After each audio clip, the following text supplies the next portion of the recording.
Hello everyone, can you see/hear me? You're probably looking at my infinite depths of streaming software right now, but I shall switch focus shortly here. Just close a couple apps so that doesn't bother the progress of this show. Hello friends, we've got 6 people in the chat, more on the way. Hopefully. How is everyone tonight?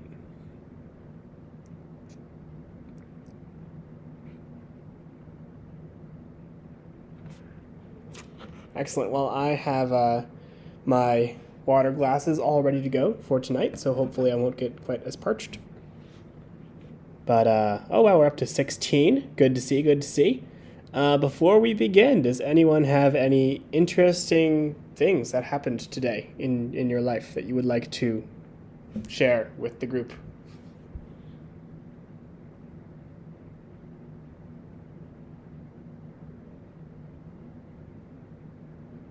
Trying to make money out here? Oh, me too, bro.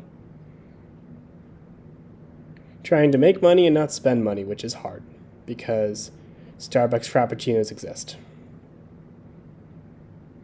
Good morning, Vietnam! Michael Scott reference, I'm assuming. I like it. Recording my transit journey to school? Okay, interested to see that. Jonathan's Rail Fan and Gaming went on a joyride on SEPTA. It is always a joy to ride SEPTA. I actually visited their accessible transit center a couple days ago, where they have like a fake bus and a fake subway platform with like fake subway and regional rail doors and fare gates and stuff like that, all in this like little gym. So it's to test to see if someone can navigate them in a power wheelchair or kind of help them build the skills to do so. And then they also assess people for paratransit, and they take people out on rides to teach them how to use the system. Oh, Sammy met a lot of interesting people at work.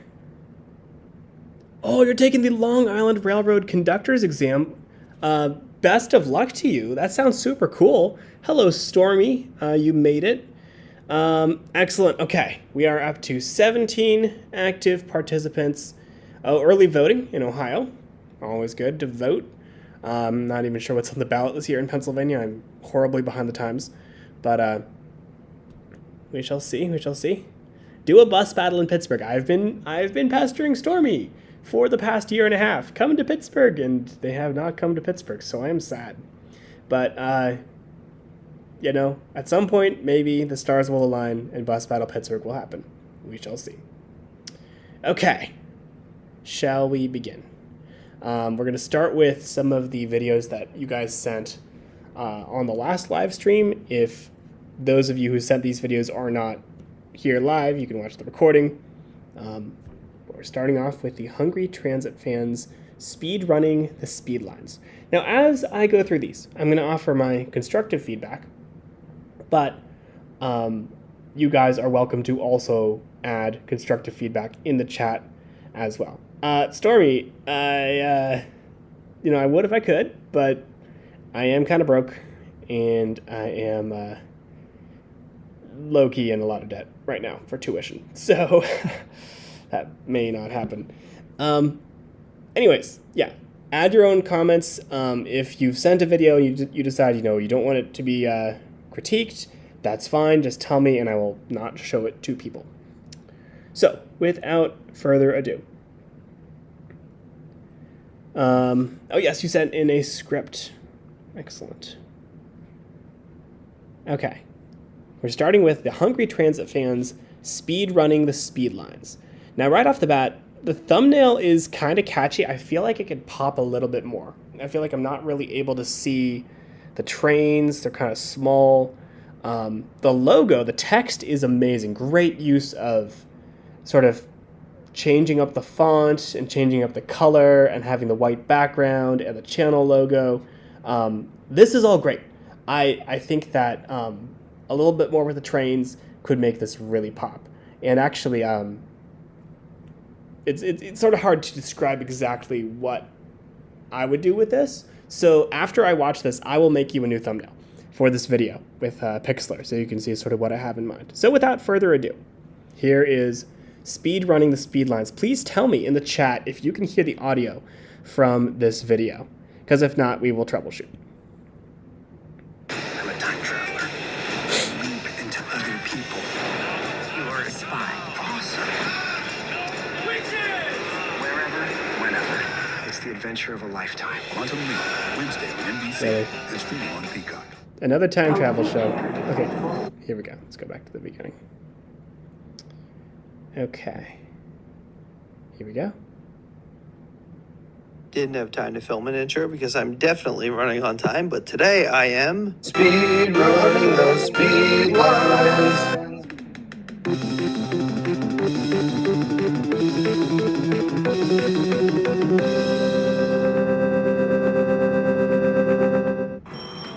And here's the start shortly after getting onto the Patco. You can't see the video, but you can hear it. That is weird. Okay. Let's see what happens if I change to a different tab here. Is the visual just frozen? Perhaps?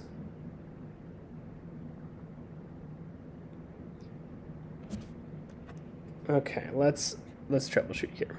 This is my first time doing this, so turn off the screen. Why is the screen frozen? Okay, we're going to take matters into our own hands here. Macro screen capture.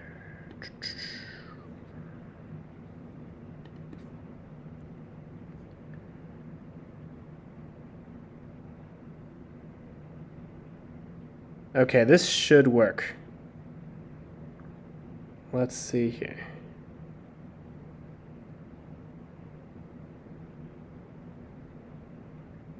Can you guys see my screen now? Is my mouse moving?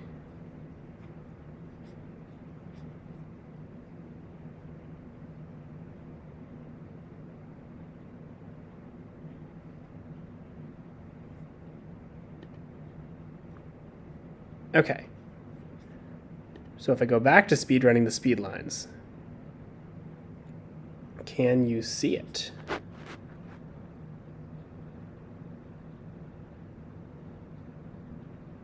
I'm watching the stream on my phone as I am streaming from my computer, so I'm trying to see what you guys see. Okay, the one problem is I'm kind of zoomed in for some reason, so let me fix the stream here. Again, this is my first time doing a video review show, so bear with me. That should work. Let's see.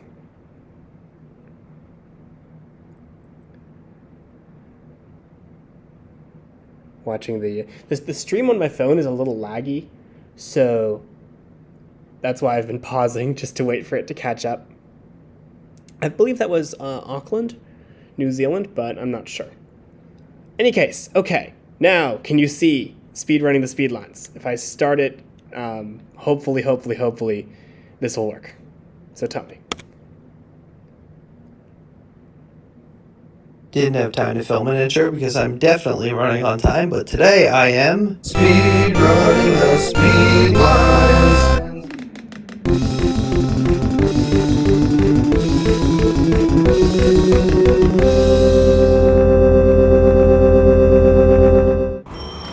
And here's the start shortly after getting onto the Patco. I've never been to Norristown, so I'm going there for lunch. A perfect opportunity to be speed running the speed lines. So the premise is pretty simple. I'll be running the length of the Patco and Norristown high speed lines. I'll take the Patco from Lindenwold to 15th, 16th, and Locust. Okay, gotta say, map animation here, top notch. Really like it. I'll then walk a few blocks to the Market Factory line. Ashland Station next. Ashland. Yes, I could connect at 8th Market, but that would defeat the spirit of taking the full length of each line. From 15th, I'll take the L to 69th Street, where I'll transfer to the Norristown High Speed Line, which I'll take all the way to the Norristown Transportation Center.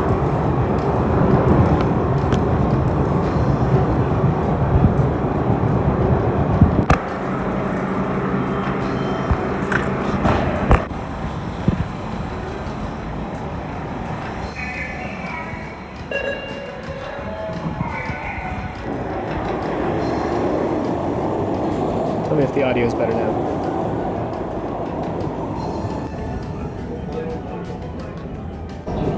A wheelchair accessible station for routes 31 and 46. Oh yeah, great use of like diegetic audio. I really like it. Okay, I feel like the audio might be my end. Let me see what I can do about that.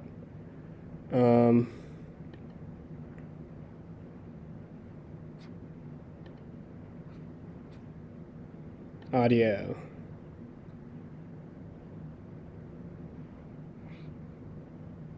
I'm not sure what desktop audio is. Maybe that would change things. Okay. Does it sound different now? Here's a nice view leaving 69th Street.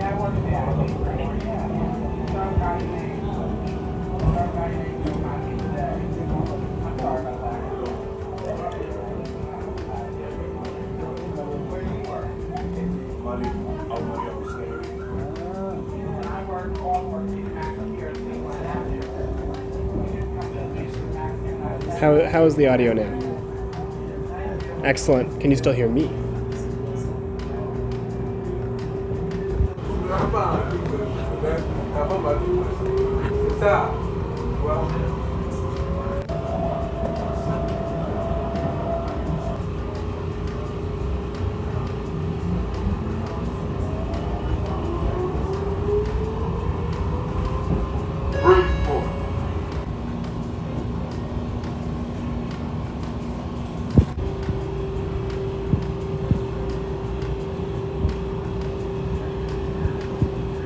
Ooh, that's a good shot. I've never been to this part of the Norristown line before.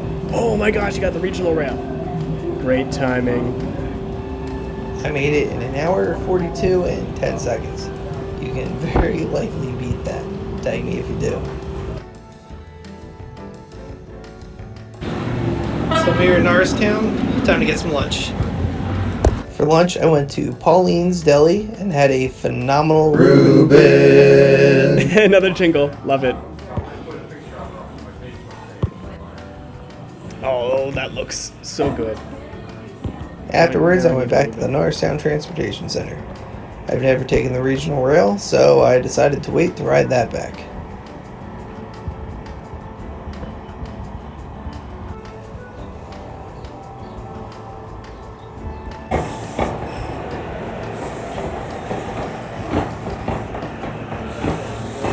Doing good.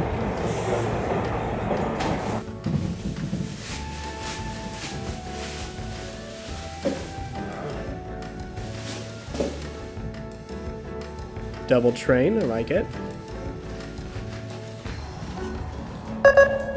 Smart, covering the number of your key card. That's always good. While the windows were quite dirty, the ride was nice, and there's something special about stepping off a train into the vast openness of Jefferson Station. I've seen it through the windows countless times, but seeing it from the inside is a completely new experience.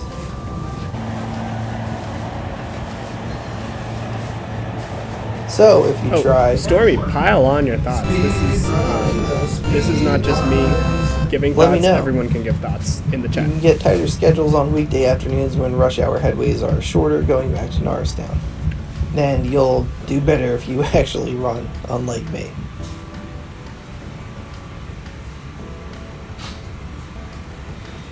Excellent. Thanks for watching. Consider subscribing if you'd like to see more fun videos about transit and Reubens. Call back. I love it. Okay, so here are my initial thoughts. I think that the concept is very, very, very good. And it totally fits like the quirky adventure to get food kind of vibe that I think you're going for here. I think that the footage was very well shot. The editing was very good. Music choice was good. It kept the flow of the story going. The map animation was good. Loved your use of text. Loved your use of jingles. I think that overall, this is a very well done piece. A couple of thoughts. I noticed at the beginning, you kind of just launch Didn't right have into time it. to film an intro because I'm We're like, definitely didn't have time to film an intro, just launch right into speed running the speed lines. So if you're not from Philadelphia, chances are you're only going to have a basic familiarity with what the speed lines are. So I would really suggest, if you were to go back and edit this, to spend like a couple seconds describing what the speed lines are. Maybe just something as simple as like, Philadelphia has 2 speed lines: high-speed rail. Wait, like high-speed rail in America? Really? Nope, they're just rapid transit lines. But because they're fast rapid transit lines, we call them speed lines. This one's called Patco. It goes to New Jersey. And this one's called the Norristown High-Speed Line. It goes to Norristown. I'm going to ride both of them to get a Reuben in a segment I call Speed Running the Speed Lines, or something like that. And that would explain a little bit more to the viewer what the video is going to be about. Because as is, I feel like we're not really introduced to what's going on. We kind of need to have the background knowledge already of what the speed lines are, rather than just sort of a quick introduction. You could make it very, very snappy. And then I think that for all of your good visuals, you do a little bit of this, but I would love to hear more audio explaining what's going on. Like, what are we seeing? Why is it important? Why does the Norristown High Speed Line have these funny looking train cars? Is it a light rail or a heavy rail or a metro or what? And like, why is Patco not part of SEPTA? Like, generally, and I maybe overdo this in my videos sometimes, but B-roll, out the window B-roll, is great backdrop to have voiceover explaining history, geography, fun facts, stuff like that. And I think that would maybe help fill out the video a little bit. And like I said, maybe having the end goal of getting food announced at the beginning. I love that you have an intro with a channel logo. It kind of maintains a consistent branding. And I think that both of your thumbnails here are pretty catchy. So it makes me want to think, oh, this is a polished channel. It's something I wanted to subscribe to, and I did just subscribe to. Let's take a look at the chat, see what people are saying.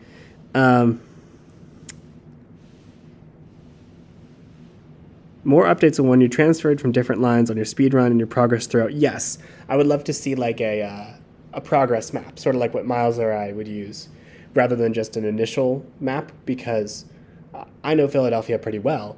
I grew up near there, so I know where you are at all times in this video, but uninitiated viewers might not know that. Like if they're from some backwater place like Chicago or something.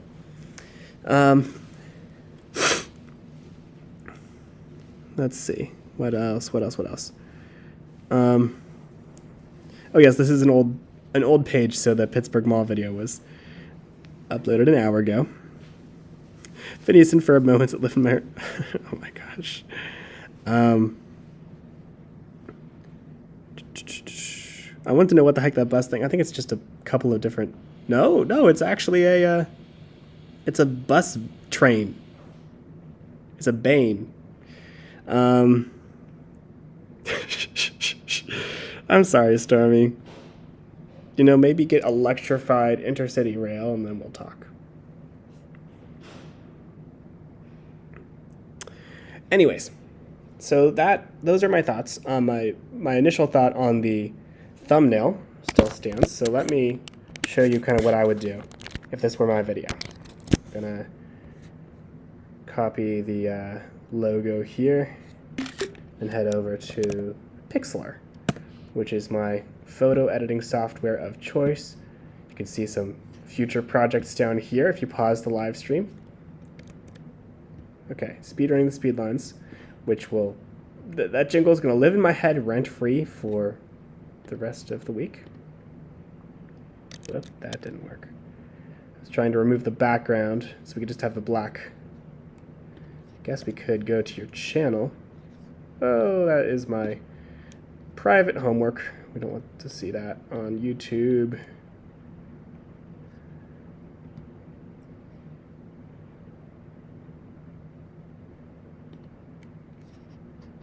Okay.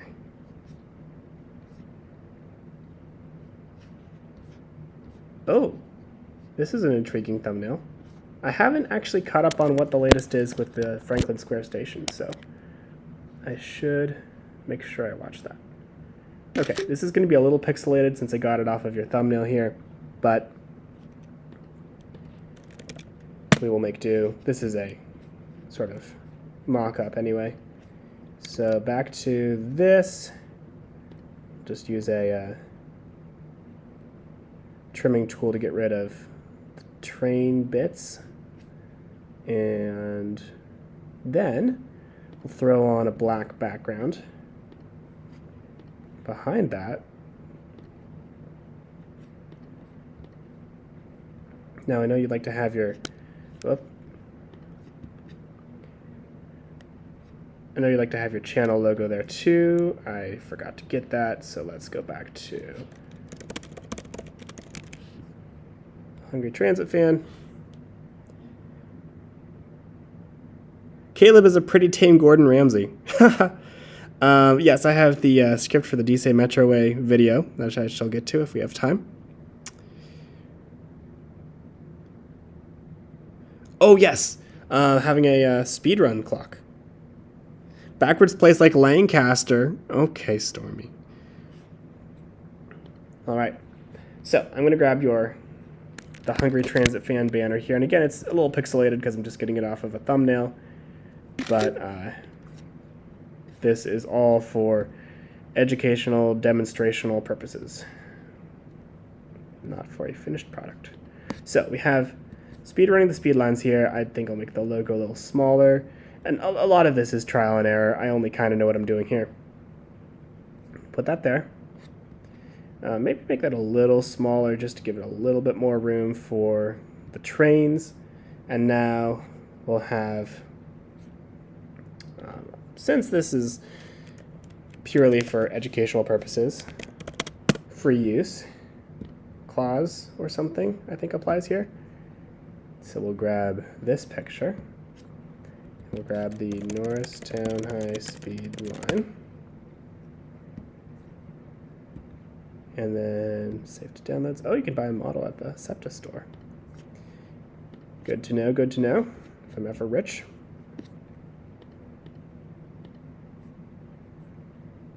Auto background remover is kind of a lifesaver for me, if I'm being honest. I use it in almost every thumbnail these days.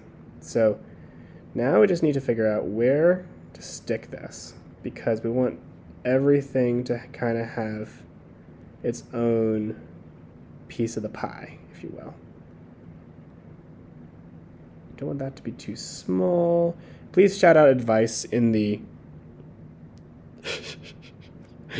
that's the entire city of St. Louis.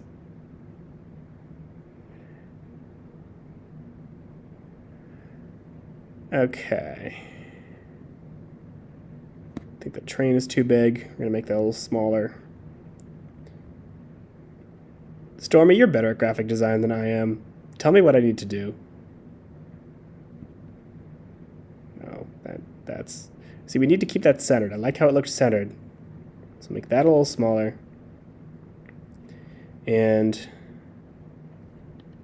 then we'll throw on the NHSL. And flip that.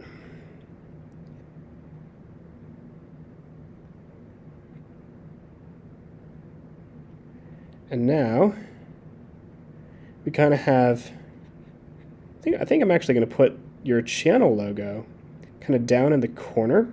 Down in the corner. If anyone knows that song. Just to kind of keep that out of the way. And then that way we can put these sort of evenly here. Maybe not tip it that much, just kind of have it.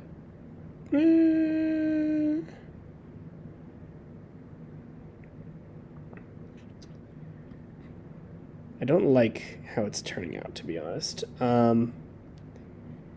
So I am demonstrating the principle known as mess around and see what works.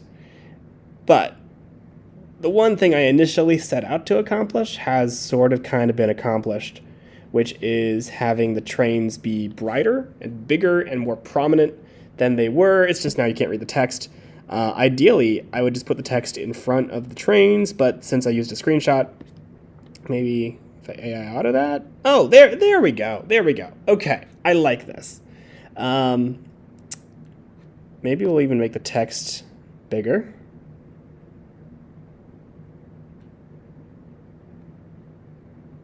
And kind of, you want to make sure the distinguishing features of the trains are visible, like the windows and lights and stuff like that, if the text is blocking some of them. Now, if you want to move center the text, okay. Since Royce isn't here, I'll say, give the trains laser eyes. So, now that we've done that, this is sort of my very rough take on sort of how I would do it. Trains are bigger, trains are a little more eye-catching, they're brighter. I mean, I used official pictures from the transit agencies where they tried to like make the trains look very attractive. Now, whether or not you should be using official pictures in an actual release is kind of a gray area. But if you want to make this a little more colorful rather than the black background, now I like your solid color backdrop style. I think that suits you. But if you do want to make it a little bit more of a classy whale style, I would say maybe you could put the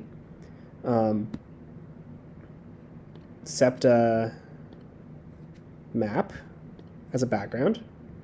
But then when you have an image as a background, something Alex Davis taught me is always make the background significantly darker and less sharp than the foreground. So like right now, this is a very cluttered thumbnail. It kind of looks okay. You can kind of see where it's going, but I'm going to put a shape layer, make it kind of grayish, and then decrease the opacity. Is it opacity or opacity?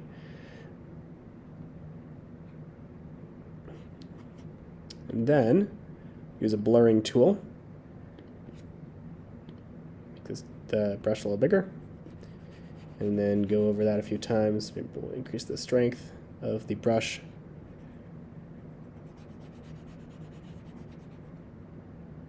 Okay, and then finally, I realized that there's still some black on the Hungry Transit fan, so we'll remove that. There you go. That is my take on the speed running the speed lines thumbnail. If you want, I can send it to you, and you can use it if you want, or mess around and come up with something completely different. But that is my... Stormy says opacity. Opacity, okay. That's interesting because it's opaque, so why wouldn't it be opacity? I don't know.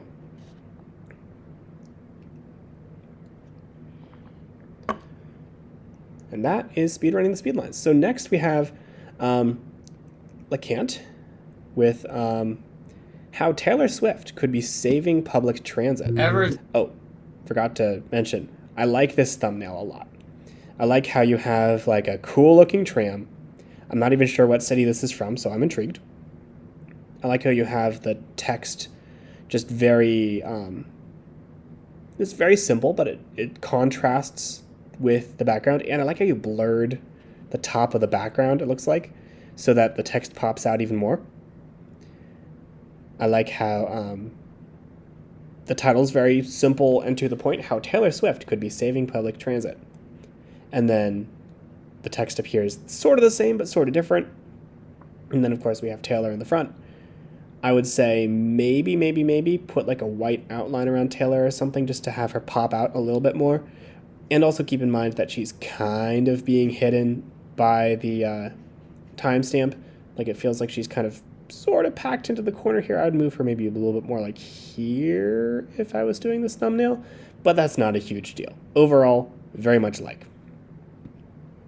Ever since the events of the early 2020s, public transit agents... You waste no time getting into the story. I like it. You got the sort of documentary piano, you got the stock footage, got sort of the empty feeling, kind of a gray vibe. This is 4 seconds in. It makes me feel like, okay, you're jumping right into the story. You're not wasting your time. This is going to be worth the next 10 minutes of my life. Throughout the USA have faced many hardships, with threats of fiscal cliffs, lower This honestly feels like 10 seconds in. This feels like I'm watching Vox. You have this cool transition, and then you have you with the background. I like how this is set up. I would maybe think about the lighting a little bit, but for an amateur production, not a big deal, and I know nothing about lighting, so I would be in the exact same position as you. usual ridership and worker shortages. It is no question that public transit... Well, I will say though, and I promise I won't keep pausing. It's just that the intro is a very crucial piece of a video. I noticed that you're not looking at the camera, that you're looking at possibly a script or something. And if that's just natural, like some people don't like looking at, like some people don't like making eye contact or looking at a camera when they speak, that's okay. But if this is specifically so you can read off of a script, I would encourage you to try to memorize at least the main points of the script and deliver it as if you were giving a speech, rather than as if you were recording voiceover. Just my 2 cents. It is no question that public transit is in crisis. Luckily, there might be something saving public transit, and it's Taylor Swift? What? This can't be right, can it? Let me check the script one more time. Okay. I love what you just did there, where you just jumped right from this like Vox-style documentary to just completely memeing it. And we're only 28 seconds in. So this is what I was saying last week. The first 30 seconds are a pretty crucial hook. And the fact that you're starting with this very serious vibe and jumping to this very silly vibe, for me, that makes me happy.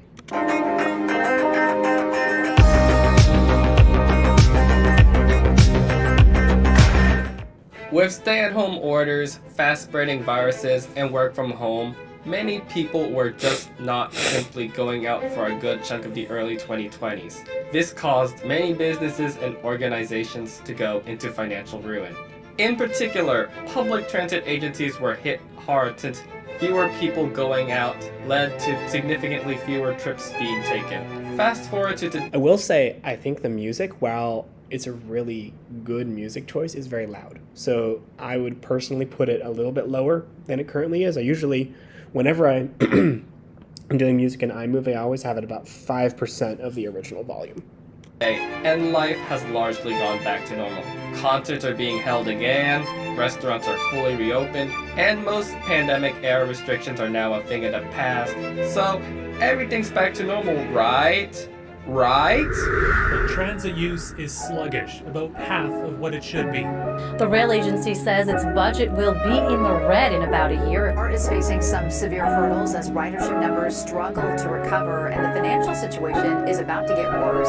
Unfortunately, one sector I love the use of the news clips. That was so well done. has yet to have recovered from the pandemic. Public transit.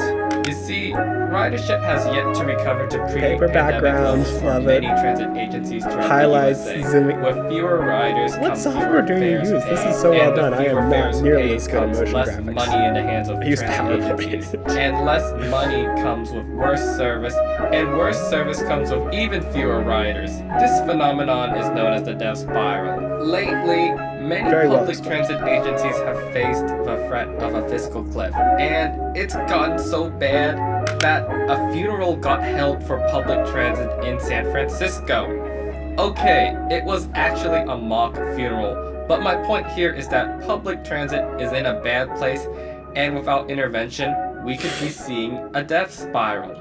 Speaking of intervention, bailout might be coming from an unlikely source, and it's Taylor Swift. Yeah, you heard that right. But what does Taylor Swift, this pop star, have anything to do with public transit? And how might she be saving it? Well, for those who have been living under a rock, Taylor Swift is an American singer-songwriter. To say that she's big would be a huge understatement. Having sold over 200 million records, Taylor Swift is one of the best-selling musicians and the most streamed woman on Spotify. In 2022, Taylor Swift became the first ever musical artist to occupy all 10 of the top 10 spots of the Billboard Hot 100.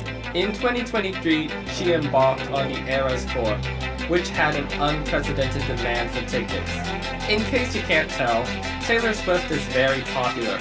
But what does she have to do with public transit? Transit experts say that the sold-out tour is bumping up ticket sales on not only trains and buses. Okay, I like the synchronization of the swell to the drop with the music to the shift in the storyline. But also subways. You see, many attendees to concerts of Taylor Swift's The Era Tour have been taking public transit to get to her concert. In Atlanta, nearly 140,000 people took MARTA to the concert. In Chicago, the city's transit agency, CTA, saw 43,000 bonus Is that Harold Washington Library Staten Van Buren? riders compared to a typical weekend in the days of the concert there. In Santa Clara, California, the local transit agency VTA saw record ridership during the days of the concerts. Even former Massachusetts State Secretary of Transportation Jim Aloisi thanked Taylor Swift for boosting public transit. But why are so many Swifties taking public transit to the concerts? Before we get into the reasons, I'd like to introduce a concept in transportation engineering known as trip model forecasting. This concept consists of 4 steps: trip generation, trip attraction, modal split, and trip assignment. Trip attraction and modal split are going to be very important for the explanation of the Taylor Swift public transit phenomenon. Anyways, onward to the explanation. The first reason why Taylor Swift concerts have been big for public transit is that in general, the Taylor Swift concerts had huge demand. How much are we talking? In the first day the tickets actually went on sale, about 2.4 million tickets to Taylor Swift's concerts were sold, thus breaking a record for the most tickets sold by a single artist in a day. Also, the demand caused Ticketmaster to crash, although that is a whole other story which I'm not going to cover in this video. Why do I bring all this up? Well, it's because all those ticket holders will have to get to the concert venue in some way, and this generates many trips on the transportation grid. Additionally, there were many people who didn't get tickets to the Taylor Swift concert, but still went outside the concert venue to tailgate. This added more trips to the transportation network. Okay, large amounts of people going to the concert venue area to attend a concert or tailgating has in turn translated to a lot of trips to the stadiums. But there has to be a reason why public transit is particularly attractive.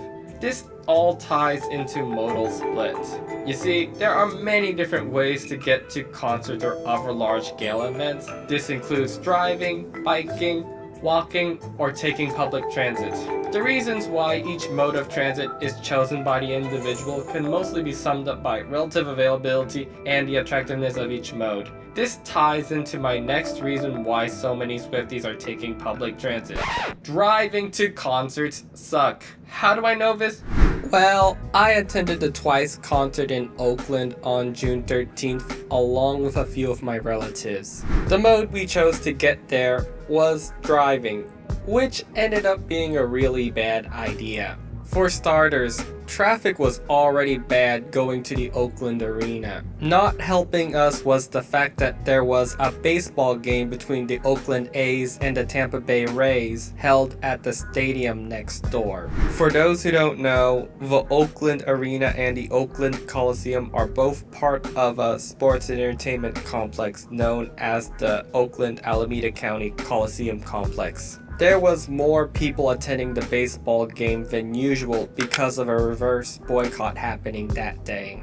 Attendance for the A's game ended up being 27,759, which is about 3 times more than the average A's home game. As for the Twice concert itself, while I don't have the exact numbers, I can tell you it was sold out. So, based on that alone, there were approximately over 40,000 people attending both events in the area. The car traffic heading into the complex was so bad that the concert was delayed by 30 minutes. Even then, the person who drove to the concert nearly missed the entire concert because of the traffic, struggles to find parking, and the many roadblocks on the road network in the complex. Eventually, she ended up parking at the parking lot of the nearby BART station instead of the complex's parking lot. Because of all the problems the relative who drove faced while driving to the concert, I pretty much swore off on driving to large-scale events. Public transit is good to have for large-scale events such as concerts and sports events because it can move a lot more people in the same amount of space as a personal vehicle could. For the rider, taking public transit takes away the stress of driving to the concert venue, finding parking as well as paying for it, and often allows the riders to skip traffic even. All this is in addition to the fact that public transit agencies would often run extra service for large-scale events. But with all these factors in mind, will Taylor Swift actually help public transit in the long term? Yo, Taylor, I'm really happy for you. I'm gonna let you finish. But as great as Taylor Swift concerts have been for public transit agencies, Taylor Swift is not going to be a magic pill for public transit that can fix all the problems it faces. For one, Taylor Swift can only do so many shows, and transit agencies will eventually have to find a real source of funding. Also, event services on public transit networks often do not reflect the usual services, and some people who take public transit to events don't take it regularly. After all, it is not Taylor Swift's responsibility to bail out public transit, but rather the various governments on different levels. While Taylor Swift's concert tour has provided a much-needed boost for public transit in places where shows were held, it remains to be seen how much better public transit will fare once Taylor Swift wraps up her concert tour. Love it! That was very, very, very well done. I especially enjoyed cutting away to like seeing you talk. I feel like that's something I've been sort of nervous to do in my own videos because I don't really have a good backdrop and I like the sort of freedom of hiding behind a voiceover mic. But you went out there, you recorded your face, you recorded your voice, and you told a good story. You had kind of this 3-act formula. You have this like, here's the problem, here's what's going on with Taylor Swift, here's why it's important, and here's sort of the conclusion. I think that it's very well structured and the visuals and audio were amazing. Just maybe next time don't do quite as much background music, maybe a little bit quieter, and maybe work on looking at the camera a little bit if you're comfortable with that. If not, I totally understand. But overall, lots and lots of promise on this channel. Everybody go subscribe to this person. I don't know how to pronounce this, Lequant, Lequant, if that's correct. If not, tell me. But yeah, I am subscribed. You should be also. Moving on to my good friend Stormy Cara with Pace's newest BRT. I think just right off the bat, Stormy, I think you're really good at thumbnails. You have this dark background, colorful foreground. I love the highlight. I love the colorful border. I love the logo and how the font kind of matches the slant of the logo. Rule of thirds, very, very well done. The only possible issue here is that you kind of have the bus crashing into the timestamp a little bit, but really, really not a big deal. Hi, I'm Stormy. Hi, I'm North of North. And we're going to ride the new Pace Pulse Dempster line. What's the new Pace Pulse Dempster line? Here's voiceover Stormy to tell you about it. Very snappy intro, love it. The Pace Pulse Dempster line is Pace's second route under their new rapid transit service brand, Pulse. Pulse lines provide enhanced express bus service with limited stops, special stations, level boarding, and more. I rode the So, same issue as the last video. I feel like your voiceover is kind of being drowned by the background music a little bit, but overall, very, very good. I love how snappy you get into the storyline. We're 21 seconds in. We're already learning okay, what the video is about. And you have really good visuals to go with the voiceover, so we're not only hearing about a thing, we're seeing the exact same thing we're hearing about. So I really like that. Milwaukee line a bit more than a year ago, which was their first Pulse line.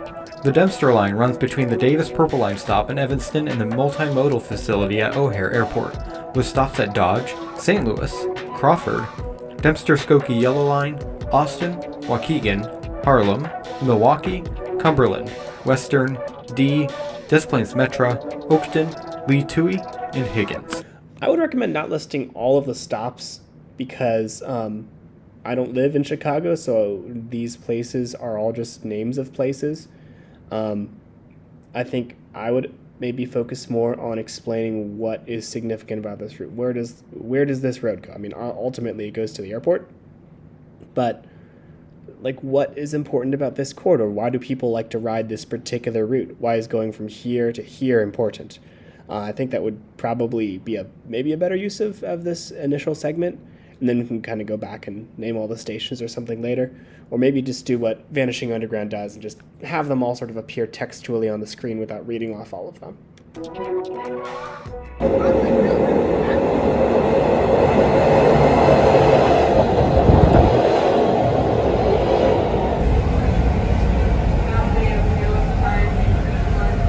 So since the line starts from the Davis Street Purple Line station, we're here at Howard to transfer to the Purple Line. What's your thoughts on Howard? I hate it.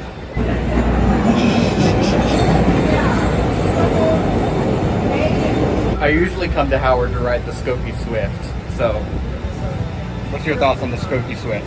Oh, it's great. Every city. I would suggest showing where you are even as you're sort of getting there. Either that or just, I mean, I'm not sure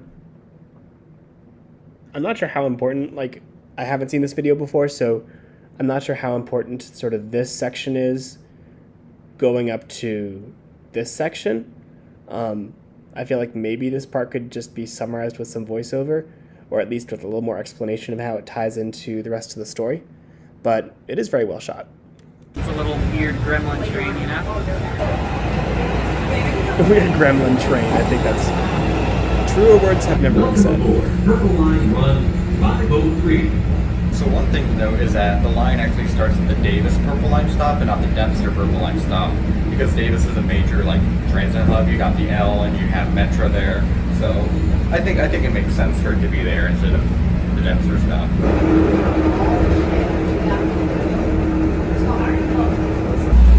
This is Davis.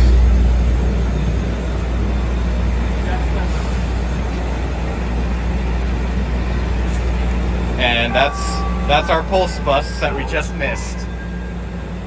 At least they run every 15 minutes, so it's not that long of a wait.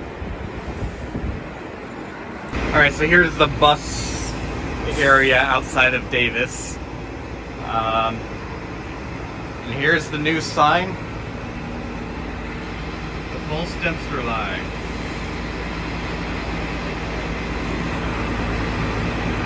The Dempster Line. So currently they're only doing a Sunday service. Is there like rocking the preview eyeshadow of the service, I guess.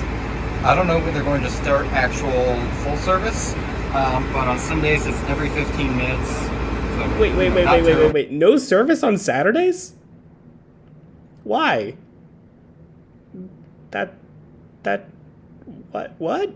Starts at 6 in the morning and ends at about a little after midnight.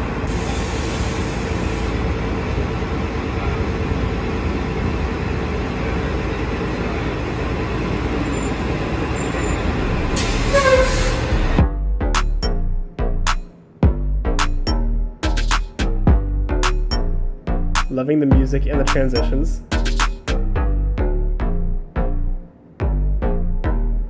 I feel like that segment, though, could do for some voiceover. Like, Pace uses this kind of bus, and that's why this is important, or something like that.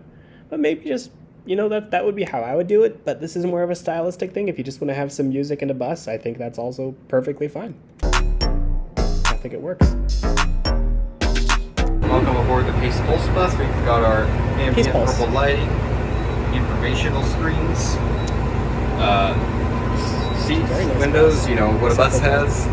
One thing about the Paceables buses I'm not a big fan of is that they're all dotted. Oh, you're talking about the dots. So it's You're kind talking of about the hard to see dots. out of. Okay. I'm sorry. This is just a total side note, but I discovered like the worst example of dots today in doing research for a future video. There's a cross-border train between Kosovo and Serbia, and Serbia straight up sent a train wrapped with dots saying Kosovo is Serbia. And the Kosovo, this was like in 2017, the Kosovo Border Patrol refused to let the train into Kosovo because of these dots spelling out this provocative message. So there's a little international train trivia for your day.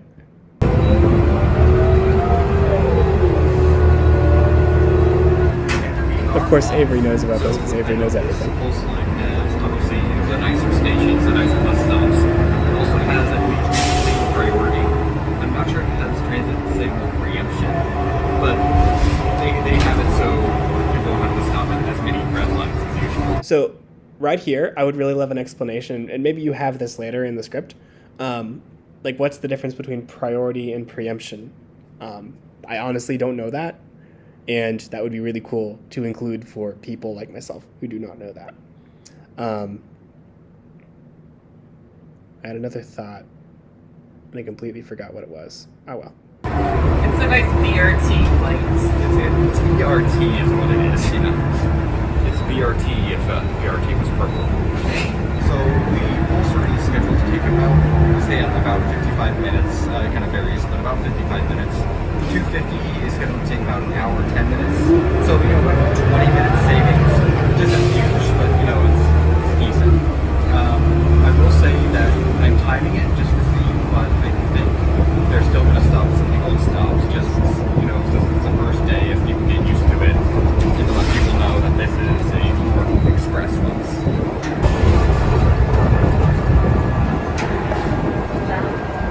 Right, there's our first stop.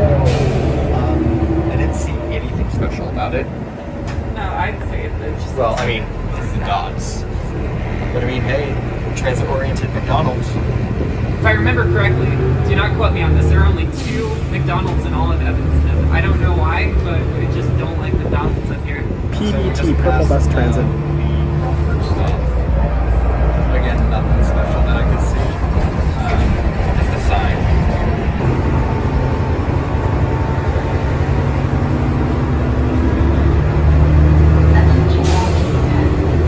Okay, so over there's the Dempster-Skokie yellow line terminal.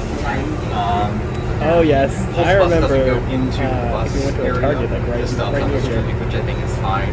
You know, just because I think that just adds some extra driving time.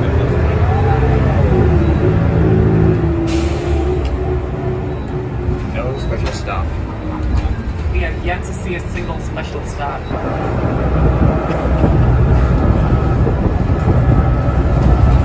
So this railroad crossing we're stopped at is the Milwaukee District North Line. Shortly, the pulse does not connect with, so there's no stop on the Milwaukee District North Line on Dempster. The closest one I think is North Grove, which is like a few blocks south. And I don't know if it'd be worth it for the pulse to deviate down there to serve the Milwaukee District. Maybe like some to time with trains, maybe. I don't really see it happening, but it would be cool if I managed to figure out a way to do that. Yeah, Yes, but I didn't lose my venture. If you connect with the North Line, you'd have to get. Oh, I lost my first one. You'd have to deviate down, which was technically yours. Stop, which would add time. So, okay, this is what we're looking for.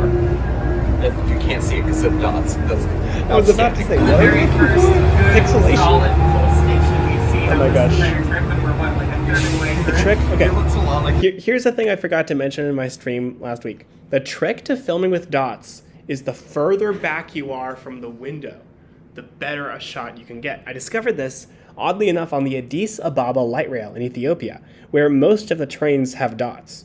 So I realized that if I stood in the middle of the car, I could get some good shots out the window of the Addis Ababa skyline. Now, a lot of people were very confused and totally staring at me because I was this like 6 foot tall white guy, the only white guy on this crowded tram, filming through the window, I think people had questions, but nobody arrested me, so that was Wash lines, you know, it's got this shelter, it's got the level boarding, so yeah. So this route does have them. I just wonder why it wasn't in any of the ones, you know, earlier. This stop is on Milwaukee, so if you wanted to, you could get off here and transfer to the Pulse Milwaukee line. I don't know why you wouldn't want to do that. It's such a wonderful intersection, very pedestrian friendly. It's a great place to catch the bus. Yeah. 10 out of 10 design, what can I say?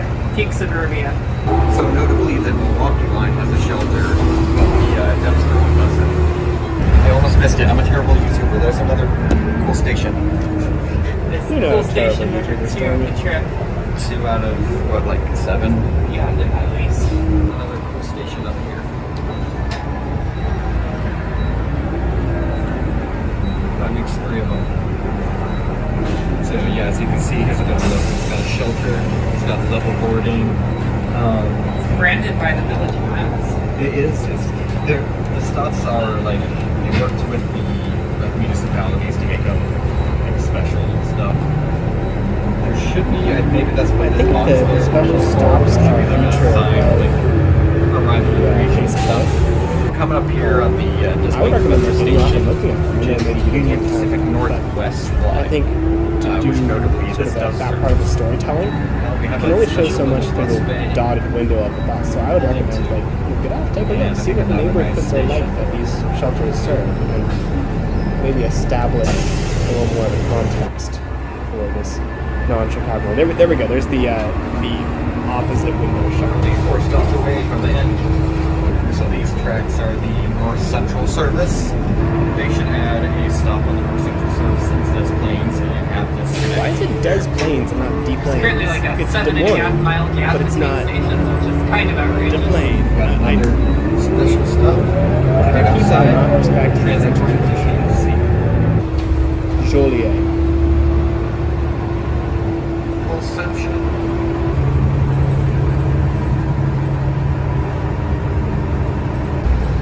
Almost there.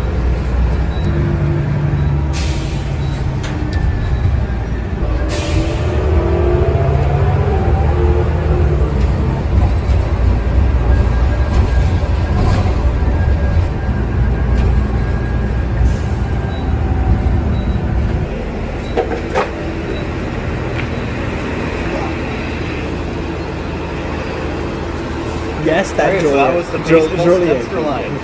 Thoughts? Oh, well, I mean, it went through my hometown, so I can't really give it less than like a 7, but I can't really give it more than that either. Yeah, it's very, very light BRT. Like, I don't even think I could call it BRT. You know, it's got some special stations, it's got some transit signal priority. But other than that, it doesn't really feel like anything special. You know, we're still in traffic, we still got stopped at some red lights, you know, so yeah. I think Hello, it's just kind of testing. a- Can you guys like I said, hear by what I'm Milwaukee, saying? It's like just a Somebody little private messaged me and said they couldn't enhanced hear me. service, but it's nothing super special. I feel like I was a little too hard on it here. It's a great option for people on the I like north that side to pause get to effect in the O'Hare. voiceover. And although it's only a little bit faster than the 250, 20 minutes is still 20 minutes. Essentially, Pulse isn't BRT, it's just enhanced bus service, but I would much rather have it than not. Also, this is just a preview of the service. I don't think everything is quite done yet. I think some other stops I will would get some recommend maybe special having some stations that footage just, on you know, top haven't of been built yet or voiceover. anything like Make that. it a little bit more So, come October or whenever they finally do full service, I think it's going to be definitely a bit different. It is less bus rapid transit and more barely rapid transit. You offended it. It's leaving now. We got here 57 minutes, pretty much exactly how it was scheduled. And that's even with some extra stops and, you know, explaining to people about the new route and everything. So, yeah, it got us here, you know, pretty much right on time. Now what? I love that you end all of your videos with the can clip. That's a good feature. I think overall, this video should have been about 6 or 7 minutes. It felt like it was about that much worth of content stretched into 11 minutes. I would have loved to see more of the area surrounding the route a little bit, because I felt like we were just kind of seeing the same thing over and over again. Railroad crossing, intersection, shelter, railroad crossing, intersection, shelter. And it's really cool to see the project. And I think you gave a good overview of it and where it goes and what it's like on board. And I think that people will benefit from that because now they are more educated about what's going on in the world of transit. So overall, good topic and good shooting, good editing. I would recommend either adding more about the area that the bus goes to. That's what I would, at least as a viewer, that's what I would like to see. Maybe like a map and maybe just a little bit more background information, change things up a bit or cut it down a little bit more. But overall, very good. Thank you for sharing and putting this video under the guillotine. I hope I did it justice. Moving on, Sammy Marco has shared a script for a video he is working on about DC's only BRT, traffic-free bus route. So I don't know if this is the title you're thinking of doing. I feel like it could work. I would suggest thinking of possibly a little bit more of a unique hook because most people know what BRT is, and I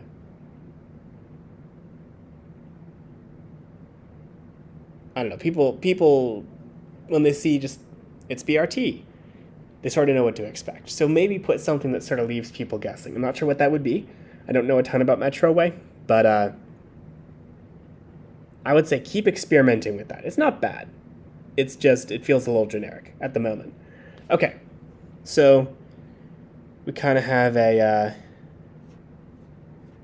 sort of an outline here that you sent me of just things that are in your head. 3 things that most agree you need for bus rapid transit. I like that you're having sort of a general consensus for BRT rather than the BRT standard, which I have famously not appreciated on this channel. Dedicated lanes and traffic priority, enhanced stops, and good headways. This is the important thing, providing faster trips when there's considerable auto traffic. Because anything short of that, work in progress. Okay. Laundry list of other things that people want to see in BRT systems, but we'll focus on these 3.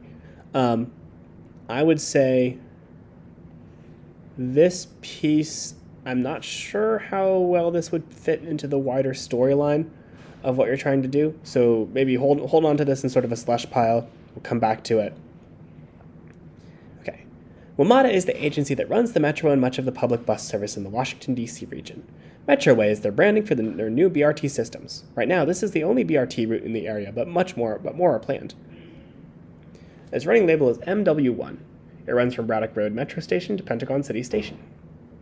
I would say this works, but it feels like I'm listening to a Wikipedia article, which is good. I like Wikipedia.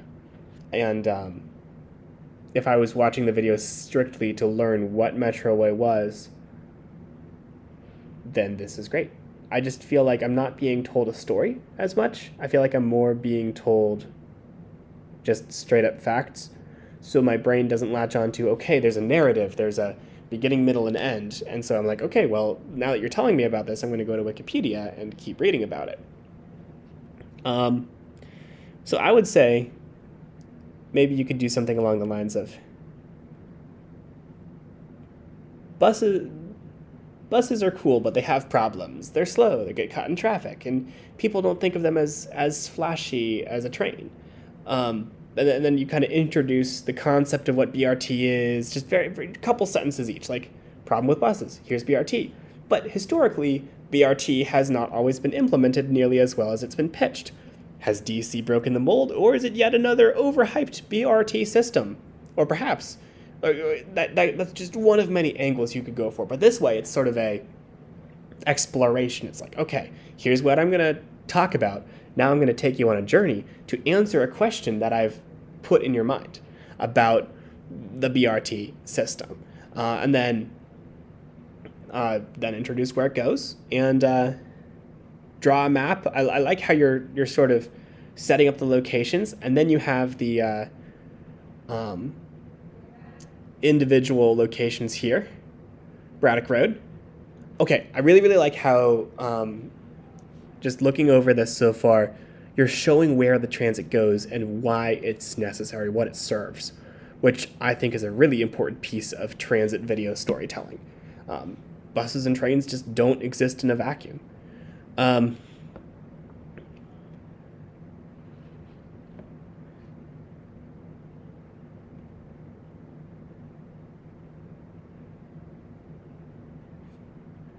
I feel like here you have like one sentence talking about middle of the road running BRT, and then you jump right to Potomac Yard. I would spend like a paragraph talking about BRT designs and sort of opining about whether or not you like the way Metroway's done it, because there's other ways to do it. Like Pittsburgh is currently building side running BRT, which is just going to be a disaster, and Cleveland's built center running BRT, and it's kind of been mid. And Pittsburgh's also built just like straight up roadways that are only for buses, and they're great. So, moving on, I would say don't visit Target unless there's something like very special about that Target, or you're trying to make a point with the Target. If you're just saying there's a Target, I think you can just say there's a Target and move on. Okay. Rail trail connection, that's cool.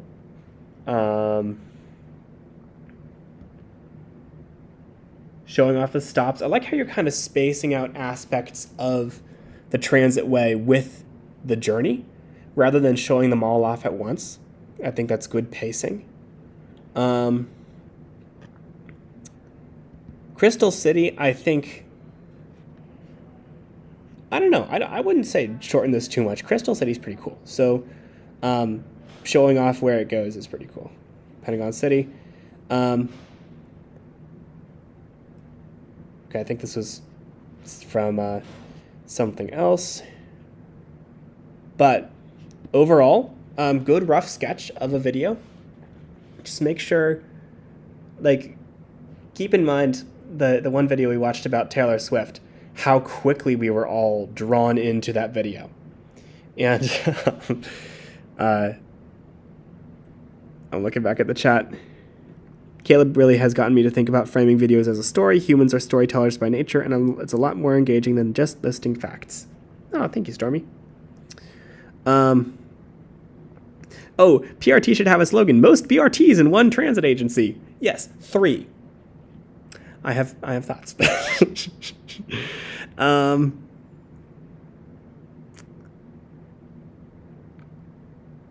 Cool. Well, I think you have a good start going here. Really looking forward to seeing what you come up with. But overall, just make sure there's a plot, I guess. Maybe the plot could be, since you have all the locations, being like, what's the best part of this system? Is it the technology, or is it the route planning? And what is it saving grace? Or maybe is it a combination? Or perhaps could this work as a, like, it is the mode and is the implementation of the mode good for this series of places I'm going to? Is it underdone? Is it overdone? Is it well done? Is it poorly done? What would you recommend to change it? Could it be a streetcar? Could we have put the DC streetcar here instead of on, H Street? Lot to think about, lots of ideas. Great work. Moving on. Someone sent me Richmond Adventure Conclusion 5. As you can see, pretty typical BRT station minus the all-aboard fare payment machines, because the pulse and... Okay, I would recommend being careful about whipping the camera around. Some people get away with it. Most people probably shouldn't. Also, if you're going to be doing voiceover, just think about the general outline of what you're going to say before you do it, just to make sure you have that in your head. That's going to result in smoother delivery. Otherwise, maybe think about doing voiceover, because that gives you as many times as you need to get it right. All other buses in Richmond are free for that matter right now, which is pretty nice. You can see how they threaded the railroad through the freeway. I'm guessing this is 95. There goes the Pulse now, and there doesn't really seem to be a bus only lane right here. I kind of wonder, that must be my bus right there. Yeah, where is your baby stone? It has level boarding. We get level boarding. Frequency. Good station tour. Don't need fare. Okay, that's not my bus. The one I need. No. Yeah, no, that's not my bus. That's the bloody bus I should have been. That one's not in service. So they're just I trying would be careful about pointing your camera at the ground for an extended period of time because it's just not very visually interesting. Don't be afraid to film, the top half of the bus. Drivers, hey, they got to learn somehow. Ow! Nice hostile benches here. Yeah, pretty interesting stuff. Yikes. Boss man ain't gonna be happy about that.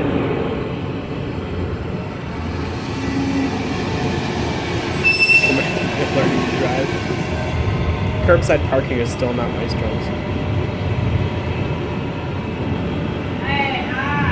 Hi. I don't know what that was all about. I would advise maybe trimming this one a little bit, like use something like iMovie cutout because there's long pauses where there's not really much happening. That was actually fairly close. Anyways, you guys get the idea. That's a close call with a curb on a Pulse bus. I think that I would be careful about posting failures of people who are still learning how to operate a transit vehicle. Absolutely, if that's like an actual operator. Like, I made a whole video kind of roasting a light rail operator this summer for crashing into a fence. But that was a guy who had his training and knew what he was doing. I would shy away from maybe exposing the failures of people who are still learning. I don't think that this person would have gotten in any kind of lasting trouble for this. It's just, driving a BRT is an extra element with the level boarding as compared to driving a normal bus. So you got to get it right. I probably would have done the same thing, to be honest. But good expose on what it's like to take Pulse. I do hope to get down there and ride it at some point. Moving on, we have a script about a monorail. Let's see. What else is going on in the chat? Yeah, they sent me an email with the info on that. Okay. This, from whoever, I forget the name of who sent this, honestly. My apologies. But whoever sent this had a very intriguing description. Apparently, New Jersey had a semi-serious plan to build monorails at some point, which is just a huge chapter of transit, or maybe a very small chapter of transit history that I have next to no knowledge of. So color me intrigued. So I'm going to read this as if I was reading the script of a Classy Whale video and see what I think. The monorail is a controversial topic in rail fan and urbanist circles, often seen as nothing more than money-wasting gadget bonds and good for nowhere but Disney World and Wuppertal, Germany. Advocating for them now is largely seen as a waste of time and a good way to lose credibility. However, this was not the case in the 1980s, when the state of New Jersey thought about building several across the Garden State. Okay, great opening paragraph. You got me hooked. I would say maybe rephrase this as a question, like, But did you know that in the 1980s, the state of New Jersey thought about building several across the Garden State? Here's how it happened. The idea was initially proposed by Assemblyman Robert Littell, a Republican representing Sussex County as well as parts of Warren and Morris. Littell would lead 2 committees in the early 1980s, which would culminate in a report published in 1985. The report detailed not only that monorails were feasible and how the state could go about creating and regulating them, but 7 proposals of locations to build monorails in. Okay, I'm surprised that this is a Republican doing this, how times have changed. The report only goes into detail on 4 of them, but as you might be aware, there is exactly 1 monorail in the state of New Jersey, and it's none of the ones that Littell proposed. Why is that, you may ask? Well, the first and most interesting of the 4 proposals is the one that would run down the median of Route 80. Littell proposed this as a way of alleviating commuter traffic on Route 80 for people commuting from New Jersey to New York City, as well as other towns in New Jersey. And then you could have like maps showing off where this stuff is. The plan called for it to run from somewhere in Sussex County to the location of a PATH station, presumably in Hoboken or Newark, to make crossing the Hudson easier. Already, holes appear in this plan. Route 80 barely enters Sussex County, only a short stretch in a heavily wooded and hilly part of Byram Township, near the, I'm not going to try to pronounce this, river. I'm just looking at the chat. This would make construction for any station there very difficult, not only because of the terrain, but also because the wooded area is part of Alamunchee Mountain State Park, given that this would probably be a park and ride, especially impractical. So I'm picturing this monorail in a total middle of nowhere part of northern New Jersey, and then just a massive parking lot. Also, Byram is only a medium-sized locality for Sussex County, having only about 8,000 people as of 2010, less than 1980. Population centers, used relatively in the case of Sussex County, such as Vernon and Wantage, would be at least half an hour's drive to the terminus. Also, by starting in Sussex County, it would make coverage of Warren County impossible, as the extent of Route 80 that runs through there is entirely to the west of it. Okay, clearly, you're setting up the fact that this is just a completely ridiculous proposal. So I would kind of lean into that more in how you lead into this idea, rather than just being like, oh, did you know they came up with monorails? Maybe have some teaser, like, for any of you wishing that perhaps that New Jersey actually built monorails, you probably would not want these to actually be built, or something like that. I'm just making that up, but some kind of setup so that they know, okay, this whole thing is kind of a joke. Okay. Yes, there's already existing commuter rail service. And there's a 1-seat ride, so, not a good start. Okay. Second proposal, service to Newark, as well as a connection from the city to Newark Airport. So now we have the Newark Light Rail.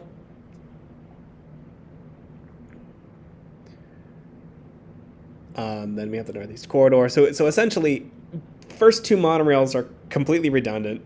Third and fourth proposals can actually be grouped together, as they serve the same purpose, just for 2 different areas. Atlantic City Monorail. Okay. That would be cool. Low-key, when I was a kid, I actually drew a plan for a Cape May monorail system, so maybe I was ahead of my time. As well as along the Hudson River. Hudson-Bergen Monorail! We could have had Hudson-Bergen Monorail? What?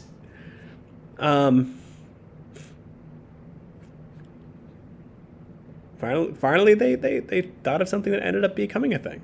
I did not know that they were considering building a monorail.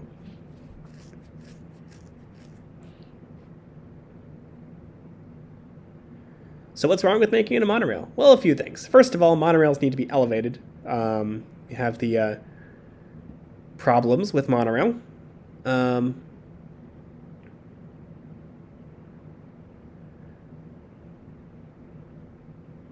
We have the example of the Sydney monorail. There was going to be an entirely separate agency to govern the monorail. Looks like.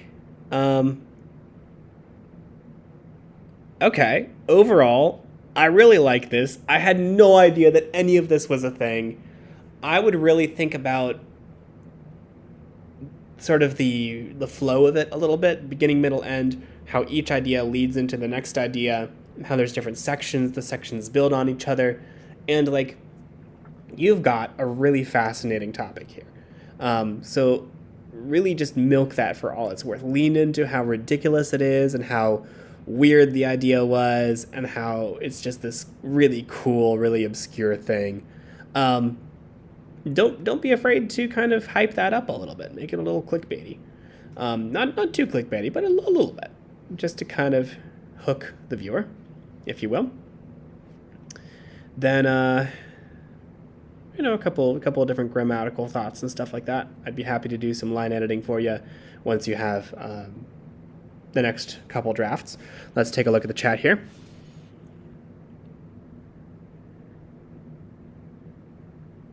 Alamucci, okay. And then Musconetcong River. New York City subway is always amazing.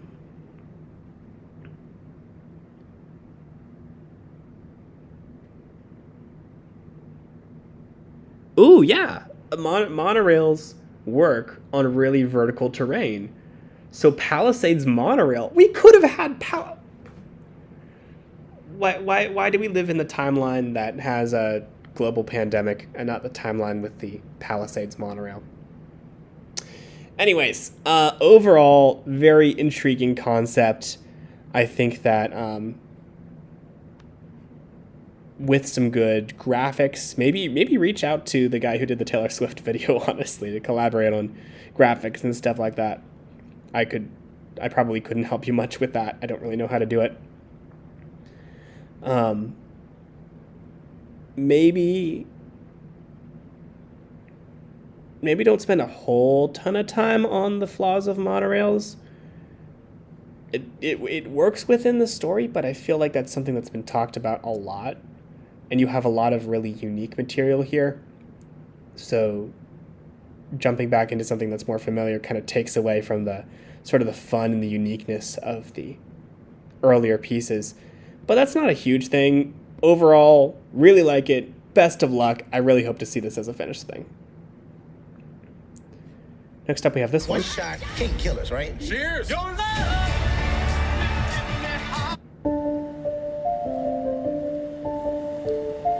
So this is a music and architecture channel. So I don't know if this has a like narrative or something. I guess there's text.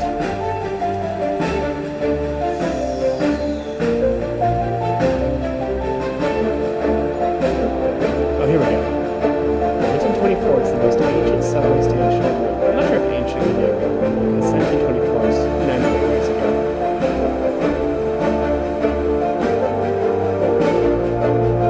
I like how the architecture kind of takes center stage, and then the train is kind of hidden. I also love the transitions from the dialogue to the car and the rougher the train. Okay, I will say, fading to black between each shot is kind of getting old. It works in the beginning because you're kind of like fading in, fading out, fading in, fading out. Sort of a transitionary period. But once you have a couple of those, your brain's like, okay, now I just want to see the stuff on the screen.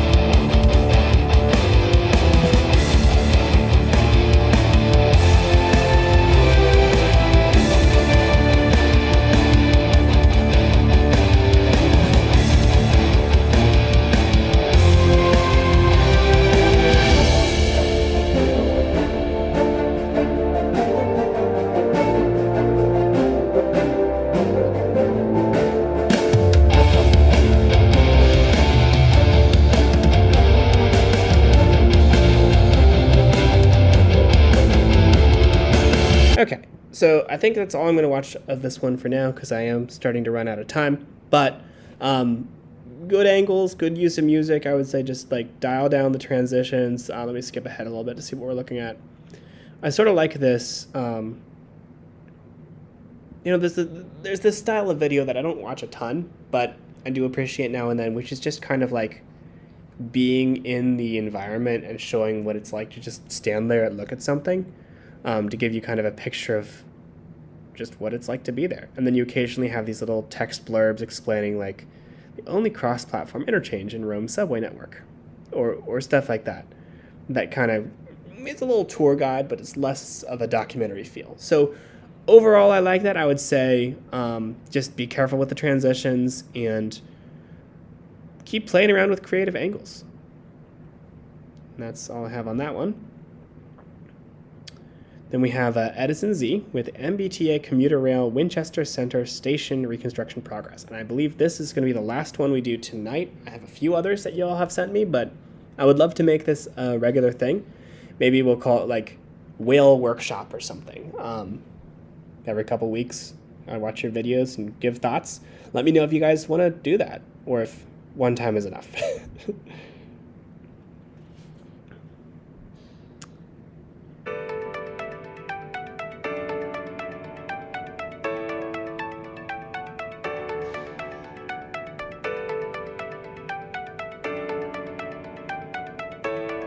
Ooh, this is a drone video.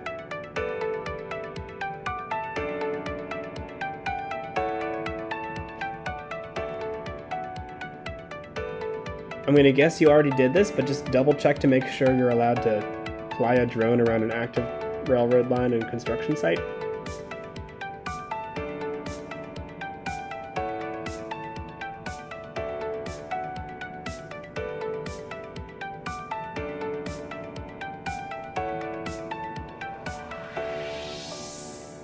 Now, I have no idea where Winchester Center is, like what line is it on, or what population does it serve, so that might be cool to put in at least the description to know more about that. But this is great footage. I gotta wonder, how do they feel about you flying a drone? You literally crossed the tracks just now, so I would say just triple check with that, or maybe go with the whole ask for forgiveness instead of permission strategy. That's not usually how I operate, but you know, à chacun ses goûts. Lowell line, thank you.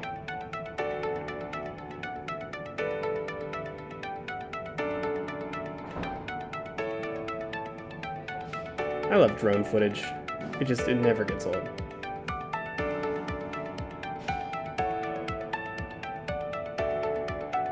I will say, like,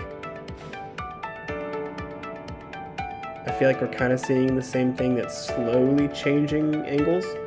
And if your point here is to post just a straight piece of footage, that's great.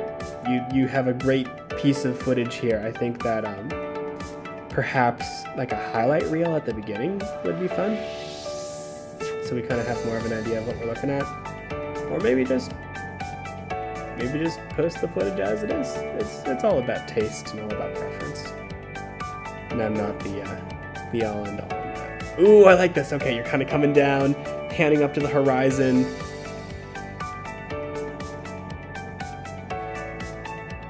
My brain is tricking me into thinking like the sky is this white part of the screen.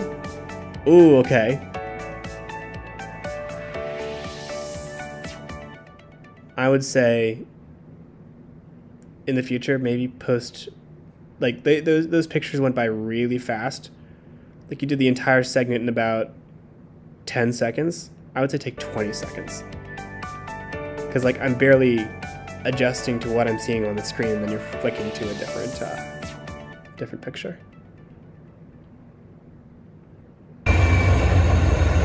Ooh, Downeaster. I am on the Downeaster, Alexa. Okay, and that is a wrap for me reacting to your videos tonight. I'm not sure when I will do this again, probably soon-ish. I have a couple really big projects I'm working on, but I will try to put this together at least in a couple weeks. We shall see. We could call it Whale Workshop, or if you guys have a better name, let me know. Any last questions, comments, or concerns from my friends in the chat before I sign off.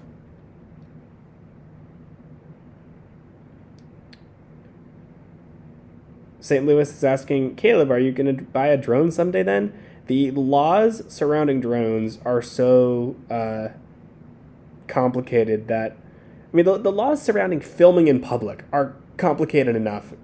I don't want to even get into drone legislation. Plus, most of what I film is like active right-of-way or urban environments. And I feel like those would not work well with an amateur drone pilot who doesn't really know what he's doing. So I don't think classy drone is going to be a thing.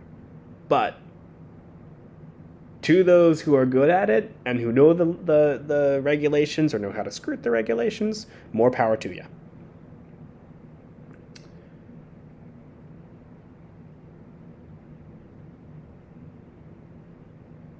You're welcome. You're welcome. Yeah, I'll put this together. I know some of you sent me videos that I did not get to today, but that will start whatever we do next time. And also, I'd be happy to do some more live thumbnail making for your videos if you'd like me to, just to demonstrate sort of what I do. As you have seen, I'm kind of an amateur at it still, but I learn by doing. And you can learn by doing, and you can learn by watching me. You've had cheap drones and everyone has broken within a week. Okay, St. Louis, story time.